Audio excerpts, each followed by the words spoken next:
Mister ladies மெய்யன்பர்களுக்கு உங்கள் பாரம்பரிய சித்த வைத்தியர் உங்கள் ராஜசூரியன். அற்புதம், ஆனந்தம். மெய்யன்பர்களே,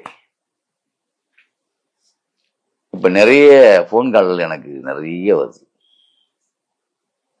வெளிநாடுகள்ல இருந்தும் சரி, நம்முடைய உள்ளூர்கள்ல இருந்தும் சரி, நிறைய போன் கால்.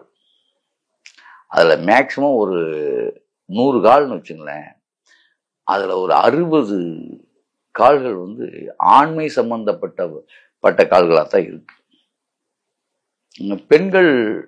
பெண்களும் அது மாதிரி, அதாவது பெண் மலட்டுத்தன்மை உள்ளவர்களும் எனக்கு நிறைய போன் பண்றாங்க. வெளிநாடுகள்ல இருந்தும் பண்றாங்க. இது வந்து இன்றைக்கு நிறைய போயிட்டு இருக்கு. காரணம் என்னன்னா, உங்களுடைய உணவு பழக்க வழக்கங்கள் மாறிடுச்சு.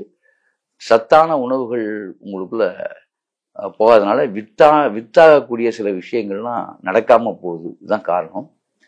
வித்தாக என்ன, வித்துனா விதை. அப்ப விதைதான் மூலம். அப்ப சத்தான உணவுகள் உள்ள போலன்னா நீங்க விதைக்க இயலாது. விதைக்க இயலாதுன்னா குழந்தை பெற்றுக் கொள்ளக்கூடிய தன்மையை இழந்து கொண்டிருக்கிறீர்கள்.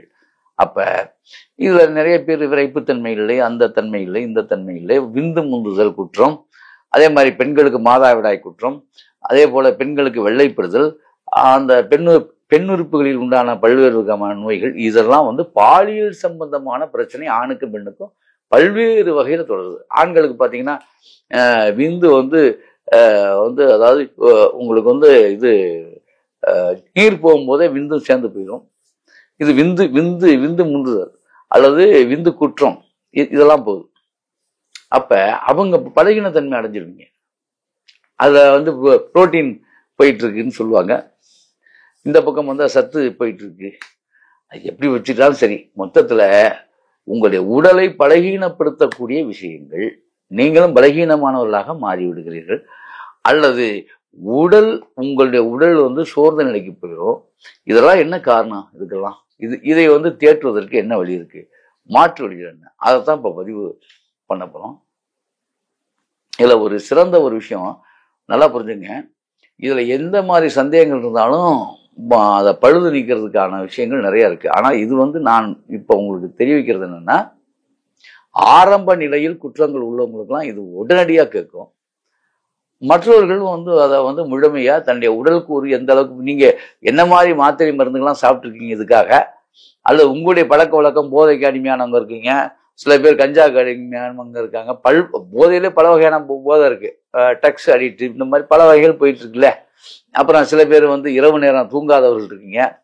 ஏதோ பல்வேறு காரணத்தினால அந்த உடல் பாதிக்கப்பட்டிருக்கும். சரி, அதே மாதிரி இந்த உடல் சூடும் அதுக்கு அடிப்படை காரணம் தான். ரைட், இதெல்லாம் இருக்கு. அப்ப நரம்பு எலும்பு வலிமையற்று போறதுனாலையும் நரம்பு பிரச்சனைலாம் வரும். பிரஷர், சுகருக்கு கண்டிப்பா வந்துருது. ஆண்மை பிரச்சனை வந்துடும். இதுல இருந்து விடுபடுறதுக்கு ஒரு எளிய வழி என்ன அப்படின்னு நம்ம பார்த்தோம்னா, ஒரு அற்புதமான விஷயம் சோம்பு லேகியம். இந்த சோம்பு லேகியம் வந்து யாருமே சொல்லாத ஒரு விஷயமா உங்களுக்கு இருக்கலாம்.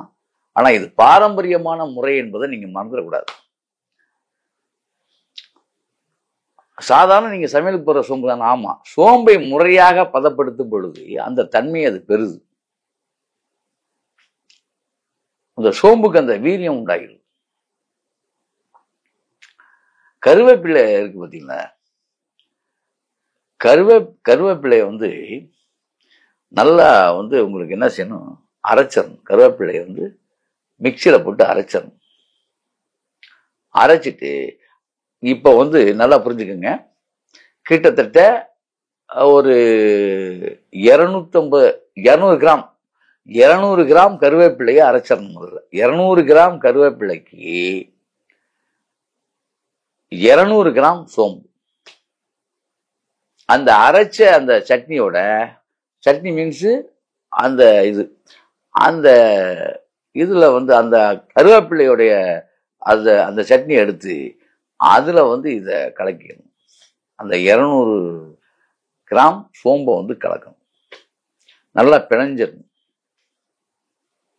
அப்படி பிணைஞ்சு இதை பூரா என்ன செய்யணும், அப்படியே பிணைஞ்சு உருண்டை ஊட்டணும். இந்த உருண்டைகள் எல்லாம் வெயில் காய்ச்சல் போடணும். வெயில் காய்ச்சல் போடணும்னா உடனே நீங்க எல்லா நேரத்துக்கும் எடுத்துக்கிட்டு அமாவாசை அன்று அமாவாசை திதியில் வெயில் காய்ச்சல் போடணும். அமாவாசை திதியில் மட்டும்தான் அன்பர்களே இந்த பக்குவத்தில் மிகப்பெரிய பலனை நீங்க அடைய முடியும். அதை ஞாபகத்தில் வச்சுங்க. இது மிக பெரும் உண்மை. வேற ஒண்ணுமே கிடையாது. கருவேப்பிலையை அரைச்சு உருண்டை பிடி, அதாவது அதுல 200 கிராம் கருவேப்பிலையை அரைச்சிடுறது. அந்த சட்னியில 200 கிராம் முழு சோம்பை போட்டு பிணைஞ்சிடுறது. பிணைஞ்சு அப்படியே உருண்டை பிடிச்சி எத்தனை உருண்டை வந்தாலும் சரி, எத்தனை உருண்டை தேர்தோ அத்தனை உருண்டைகளை அப்படியே நம்ம அமாவாசை வெயில்ல காய வைக்கணும். சரியா? சிறு சிறு உருண்டைகளா பிடிச்சிக்கணும். உள்ள அதாவது இழந்த பழம் அளவுக்கு ஒரு சின்ன இழந்த பழம்னா இப்ப சீமை இழந்த பழம் பெருசு பெருசா வைக்கலாம். நீங்க போய் அதுல மாட்டிக்காதீங்க. ஏன்னா பட்டினத்தில் உள்ளவர்கள், அதாவது டவுன்ல இருக்கவங்க எல்லாம் இழந்த பழம்னா அந்த சீமை இழந்த அப்படி நினைச்சிடக்கூடாது. சிறு சிறு சிறு நெல்லி இருக்கு பாத்தீங்களா, சிறு நெல்லிக்காய் அந்த லெவல்ல உருண்டை பிடிச்சிடணும். சரியா? அப்படி பிடிச்சுங்க. அப்படி பிடிச்சு வச்சுட்டு அமாவாசை வெயில்ல காய. அதே போல் பௌர்ணமி வெளிச்சத்தில் ஒரு இரவு முழுக்க இருக்கும். அப்ப பாத்துக்குங்க, இந்த ப்ராசஸிங் 15 நாள், அங்க திரும்ப பௌர்ணமி வர்றதுக்கு 15 நாள் ஆகும். அமாவாசை வெயிலில் காய வைக்கணும், பௌர்ணமி வெளிச்சத்தில் காய வைக்கணும். மறந்துடவே கூடாது. இதை காய வச்சிட்டீங்களா? ரைட், சந்தோஷம். இப்ப அருமையான சுக்கு 200 கிராம் சுக்கு தான். அவ்வளவு 200க்கு 200 தான் கணக்கு. 200 கிராம் சுக்கு. இதெல்லாம் காய்ச்சல் எடுக்க இதுக்கே உங்களுக்கு 30 நாள் பிடிக்கும். எல்லாம் முடிச்சுட்டு நல்லா காஞ்சு மறுமணு இருக்கும். இதை தண்ணி விடாம எல்லாம் பாதுகாப்பா வச்சுக்கிட்டு இப்ப 200 கிராம் சுக்கை நீங்க எடுக்கணும். 200 கிராம் சுக்குலையுமே நீங்க என்ன செய்யணும், சுண்ணாம்பு தடவணும். சுண்ணாம்பு தடவி அதை வெயில்ல காய வைக்கணும். அது எந்த வெயிலா இருந்தாலும் பரவாயில்ல, வெயில காய வச்சிடணும். ஒரு நாள் முழுக்க காய வைக்கணும். அந்த சுண்ணம் தடவிய அந்த சுக்கை நெருப்புல வாட்டணும். நெருப்புல வாட்ட என்ன ஆகும்னா கருகும். அப்படியே மேலால எல்லாம் கருகு. இந்த கருகி போன அந்த கருகல்களை பூரா அதுக்கப்புறம் அப்படியே ஊற்றி விட்டீங்கன்னா உள்ள பாத்தீங்கன்னா சுத்தமான சுக்கு தென்படும். அந்த மேல் தோல் பூரா கருகி போயிடும். இப்படித்தான் சுக்கை சுத்தம் பண்ணணும். சுக்கை சுத்தம் பண்ணினால் மட்டும்தான் சுக்கு வேலை செய்யும், காட்டு யானையாக மாறும். நீங்க சுக்கை சுத்தம் பண்ணலன்னா அது மக்காதான் இருக்கும்.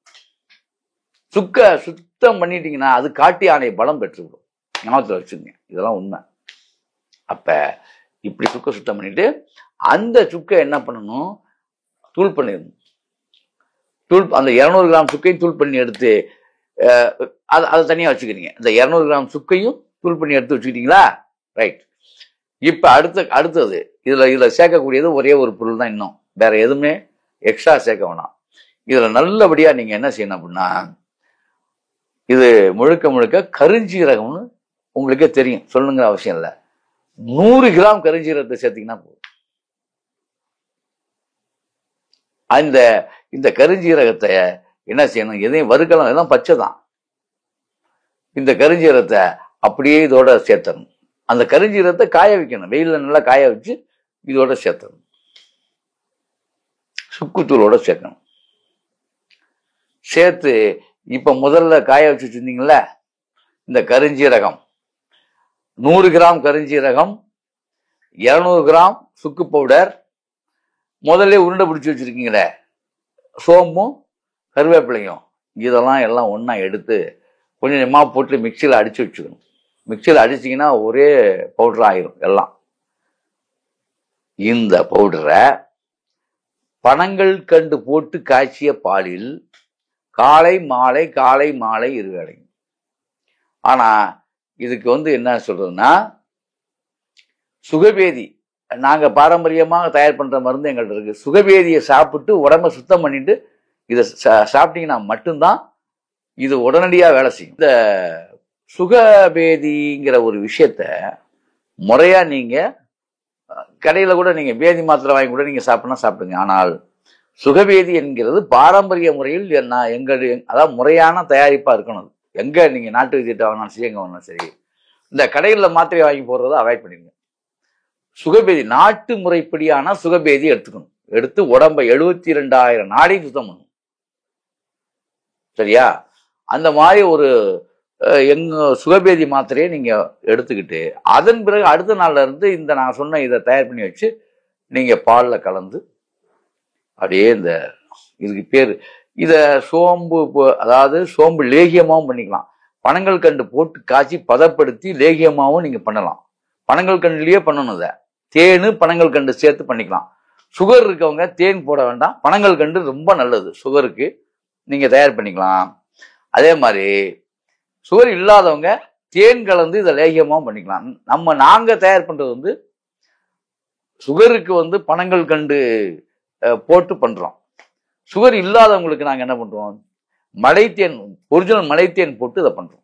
இப்படி லேகியமாவும் கிளறிக்கலாம், இல்ல பவுடராகவும் சாப்பிடலாம். உங்க விருப்பம் தான் அது. அதை பத்தி பிரச்சனை கிடையாது. உங்களுக்கு அந்த பால்ல போட்டு ஏன் சாப்பிட சொல்லணும்னா, இந்த பவுடரை எடுத்து காலையில ஒரு ஸ்பூன், சாயங்காலம் ஒரு ஸ்பூன், 200 ml பால், பனங்கள் கண்டு போட்டு காய்ச்சின பால், அப்படி சாப்பிடுங்க.